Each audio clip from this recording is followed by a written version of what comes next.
एकता की ताकत। एक समय की बात है, एक गांव में चार मित्र रहते थे। रमेश, सुरेश, दिनेश और महेश।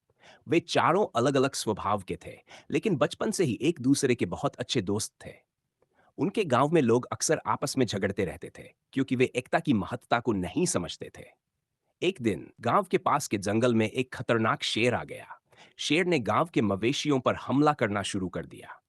गांव के लोग डर गए और वे अलग अलग होकर शेर से निपटने का सोचने लगे।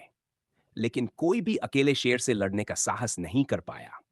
ये देखकर रमेश ने अपने तीनों मित्रों से कहा, हम अगर मिलकर शेर से लड़ें तो शायद हम उसे हरा सकते हैं।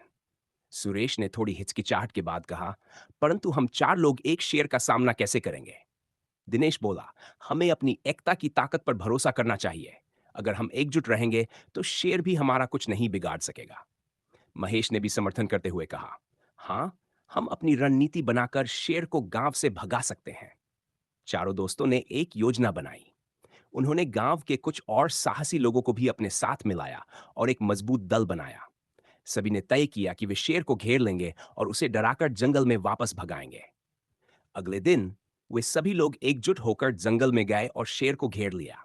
शेर ने जब इतने सारे लोगों को एक साथ देखा तो वह डर गया और बिना किसी संघर्ष के ही वापस जंगल की ओर भाग गया।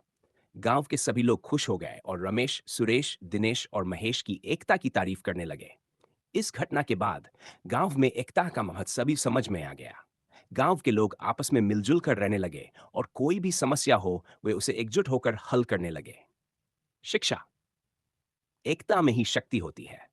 अगर हम एकजुट रहे तो किसी भी कठिनाई का सामना कर सकते हैं।